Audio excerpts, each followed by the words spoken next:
Welcome into OutKick the Show. I am your fearless leader, Clay Travis. I appreciate all of you hanging out with us as we dive into all of the major issues of the day. Some of you have been asking, as we get ready for the new radio show debut on June the 21st, Buck Sexton and I are going to be taking over for Rush Limbaugh. That means that we will be taking over his time slot from 12 to 3 Eastern, 11 to 2 Central, 10 to 1 Mountain, and 9 to noon on the West Coast. We will be available in every state, basically everywhere. But some of you have said, what about this show? This show's not going anywhere. I will continue to hit it. Now, I'm actually curious whether you would prefer that I do it in the morning, early, maybe 8 or 9 o'clock in the morning, so that you're kind of, if you've gotten used to hearing me talk about things in the morning, that you would get that. Obviously, I will be on television later in the day. Or if you like me sticking with this time slot, I'm open to your suggestions. I haven't really made an official decision, but I'm going to be doing this show, continuing. Nothing is going to change if you enjoy watching or listening to this show, as I know many of you do. And so I'm excited to be expanding and growing and continuing to do more and more with OutKick going forward. All right, right off the top here, I want to talk about what I think is the biggest story of the day in the world of sports, and that is the college football playoff potentially expanding to 12 teams. We've talked about college football expanding. You guys know that I am a diehard college football fan. But the idea of college football expanding to 12 teams is intriguing in many ways to me, and let me explain why that is. Okay, I'm in favor of college football expanding. I like this idea the more I think about it of a 12-team expansion, because you go ahead and cut out the middle ground, right? And in particular, if you go to 12 teams, here is what it would look like. You would have all 5 conference champions included in the playoff. You would have the highest ranked non-Power 5 team. So you would open up to all of the non-Power 5 conferences outside of the Big Ten, the SEC, the Big 12, the ACC, and the Pac-12, and probably Notre Dame as well. Whatever the highest team was remaining from those other group of 5 non-Power conferences, they would get in. That's 6 teams. And then you would have 6 at-large teams. So for the concern, and there had been some concern out there about if you went to 8 and you took the 5 conference champions, then you might well end up with a team that didn't deserve to go, taking away one of the spots. So I like this idea. The top 4 teams would get byes. The 8 teams that played in the first round would play on campus. You would then advance to an 8-team playoff. Then you would go to 4, then you would go to 2. So if you are one of the 4 highest seeded teams, then your overall road would only include 1 more victory. If you are not one of the 4 highest seeded teams, then you would need to obviously have 2 additional wins, but you would also be in the playoff. I like this idea. The more I look at it, the more I study it. I like the idea of a 12-team college football playoff. I like all 5 conferences being included. I think college football, while an intensely parochial and regional sport, is better if every conference feels like they have a chance to win. If you are, like me, a Southeastern Conference football fan, I would say the odds are pretty good that there would be about 4 SEC teams in the playoff in any given year, 3 or 4 based on the way that things would shake out. Big Ten would have a good chance to get multiple teams. I think it makes a lot of sense. I think it's the right call. And the more I think about it, I can get convinced that 12 is the right number. I enjoy the top 4 seeds having an advantage and getting a bye.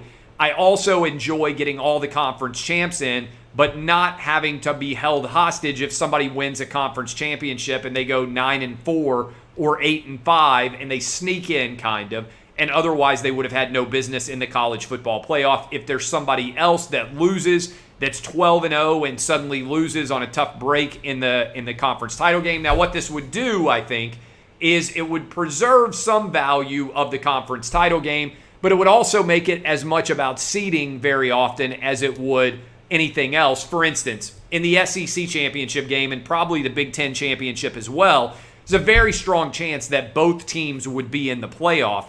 And so you would be talking about whether or not the team is going to get a bye or not, maybe more so. I think it devalues a little bit conference championships, because in a 12-team playoff, not to say they don't matter, but just it doesn't matter as much because your goal is not to win a conference championship, it's to go win the national championship. And certainly that's what happens in college basketball. The difference is college football is so wildly popular. I think expanding the playoff would just make college football more popular. I like the idea of going to 12. I think it has a lot of sense behind it.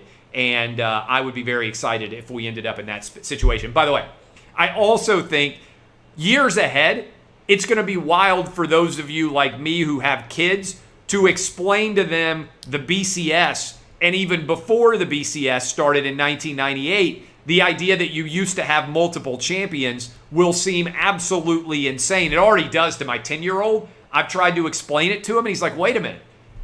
You just had two teams playing in a bowl game, and they didn't even play against each other? And then people tried to vote on who was the best team based on judging them? Yes. My good friend Neville used to describe the way college football picked the champion as like a cake baking contest.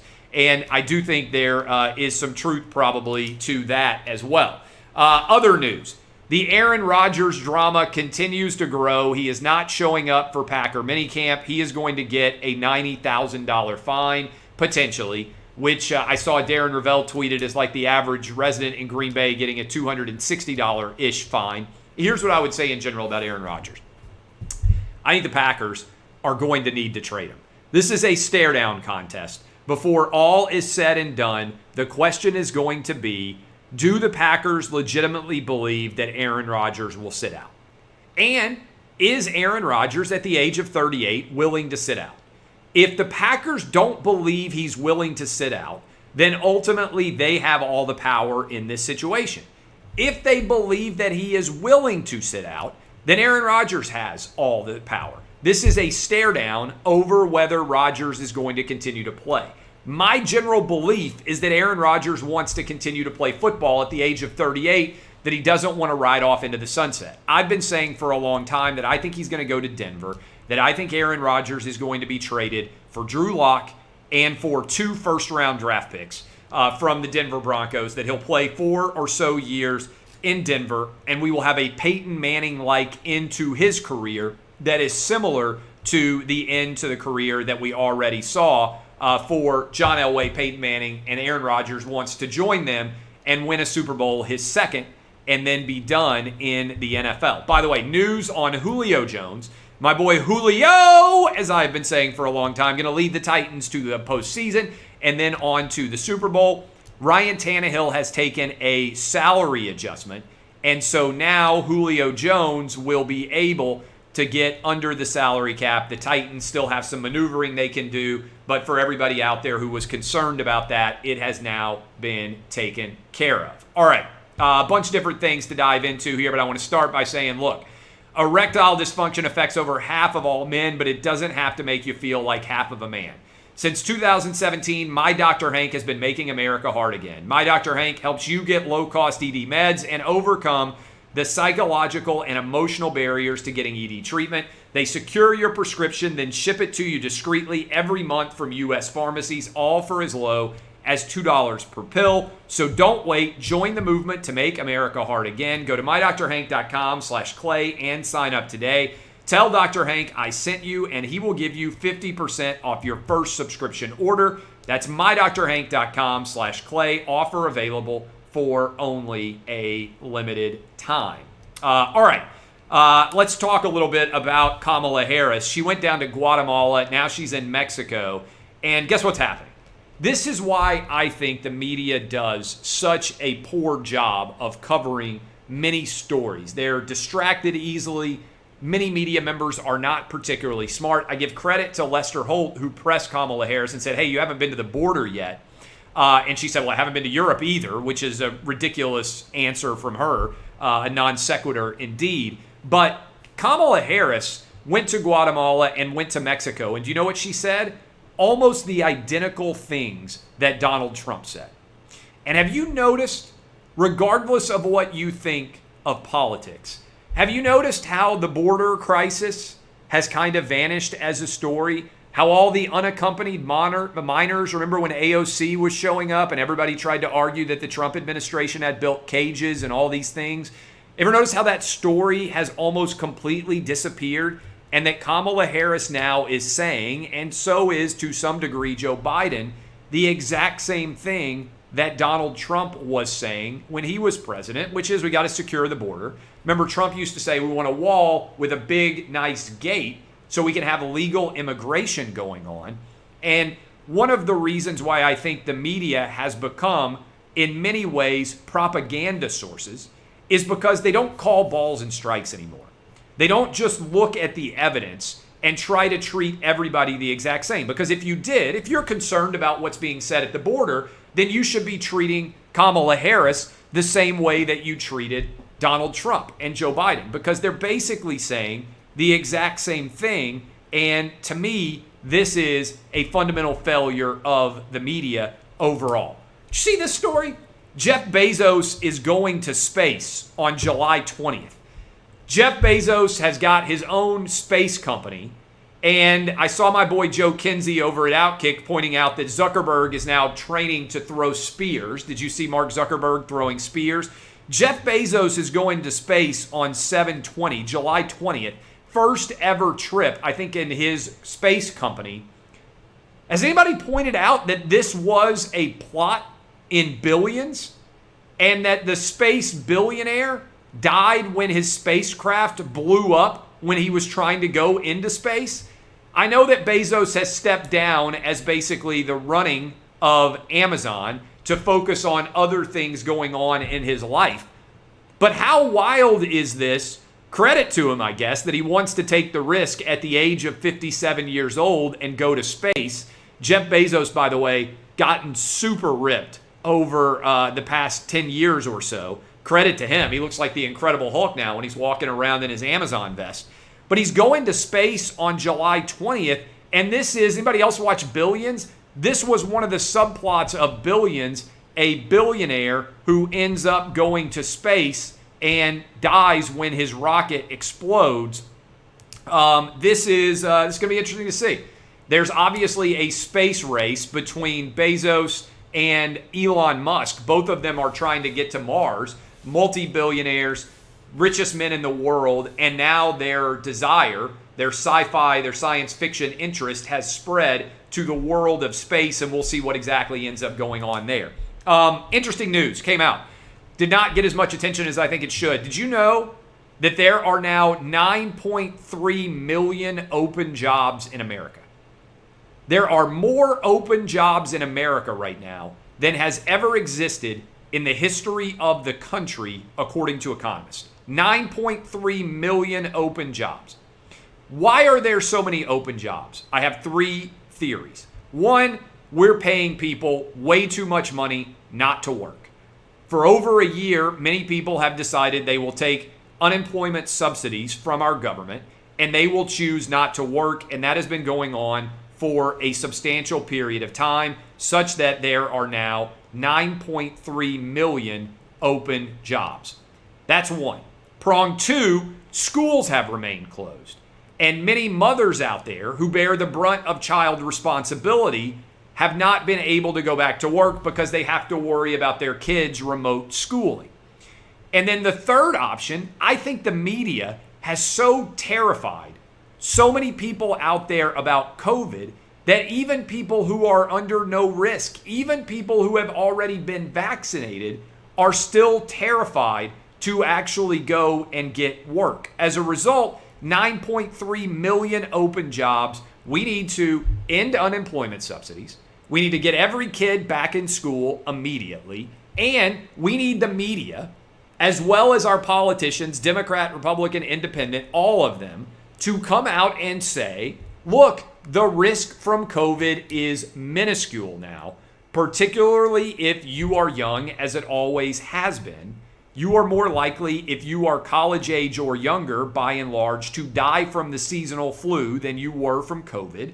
Now, everybody has had the option to get vaccines. I saw you could walk in on my drive back from Florida on Sunday. I passed a ton of different CVS's, Walgreens, Publix, all these different places where you can walk in and get a shot without even having to have an appointment at all. If you want to be vaccinated, it is easy to do right now, and you should go ahead and take care of it. Speaking of go ahead and taking care of it, you know what I take care of? My posture, because I have a fabulous X chair. An X chair is dynamic because of its lumbar support and also its heat massage therapy. I absolutely love my X chair. I've never had an office chair that looks or feels this good in my life. Honestly, so comfortable. I can sit for hours, never feel uncomfortable. Secret's not only their patented DVL support, but also the heat and massage therapy. This is the best chair out there. A lot of you are ending up with new home offices. You are setting up all sorts of new different ways to be able to get hooked up, and you can get hooked up now with an X chair. You can go to xchairclay.com. X chair on sale now for $100 off. Go to xchairclay.com. That's the letter X, chair, clay, CLAY.com, or call 1-844-4XChair. XChair has a 30-day guarantee of complete comfort. You can finance your purchase for as little as $30 a month. Go to xchairclay.com today and use the code XWheels for free X-Wheel blade casters. That is xchairclay.com. Use the code XWheels for free X-Wheel blade casters. Get hooked up today with xchairclay.com. I saw this tagline and I thought, my goodness, if Ron DeSantis ran on this platform, if he were able to run on the presidential platform in 2024, he said the state of Florida had a choice to make. Fauciism, Dr. Fauciism, or freedom. And they chose freedom. They had tens of thousands of people at an outdoor concert in Florida down in Panama City Beach over the weekend, Friday, Saturday, Sunday. I saw the traffic. I saw DeSantis walk out onto the stage as everybody was celebrating. And if you have wondered what the impact of a gubernatorial election is, remember that Ron DeSantis in 2018 only won his election in Florida by around 30,000 votes.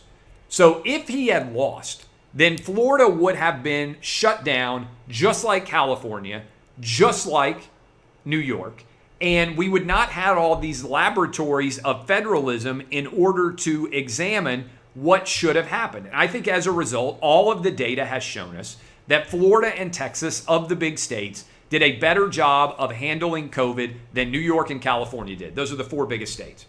If we were having a presidential election in 2022, I think Ron DeSantis would win based on COVID response alone. Now, the question is, by 2024, is COVID still going to be a story, or will it have faded into the background? How much of a lingering impact is it going to have? That, to me, is a massive question. I think it'll still have a big impact next year when we have the midterms, but what is it going to represent when we actually get to the 2024 election? Fascinating to see. Credit where credit is due. The New York Times had a great front page article yesterday on the ACLU, and there was a quote from a Jewish lawyer who had represented Nazis in their right to protest in the 1970s, who said, liberals are leaving the First Amendment behind. There were some great quotes in this article. I want to read a couple of the quotes from you because I think it's emblematic of larger issues that we are seeing afoot right now, regardless of, again, what your politics are. I remember I'm a First Amendment absolutist. I got everybody fired up back in the day with CNN when I went on and said that I believed in the First Amendment and boobs, and everybody lost their mind. Well, this article is a good one, and now the New York Times is making me go through my paywall. But this lawyer in this front page article was talking about how the ACLU has moved from an organization that defended the First Amendment no matter what to an organization where people worry a ton. This man's name is David Goldberger. He argued one of the most famous cases, I'm reading from the article, defending the free speech rights of Nazis in the 1970s to march in Skokie, Illinois, which was the home of many Holocaust survivors. This 79-year-old lawyer said that, again, who was Jewish and defended the right of the Nazis to speak, said as follows: I got the sense it was more important for ACLU staff to identify with clients and progressive causes than to stand on principle. Liberals are leaving the First Amendment behind. Some of you out there are going to say, well, why does this matter? Well, I have always argued for a universal and even standard, as if you are a judge applying a precedent that is fair and consistent and without moving parts here, so that everybody is being treated equally regardless of what the background is. What we are seeing start to occur here is there are many people out here who are treating this situation differently based on whether or not they're on the presumed right side. But this is a great example. In the 1970s, it used to be we lionized lawyers who stood up for the principle of the First Amendment, even if they didn't agree with the underlying speech. In fact, this was the entire basis of the People versus Larry Flynt, if you want to go watch a movie that was once on what I would consider to be the First Amendment side.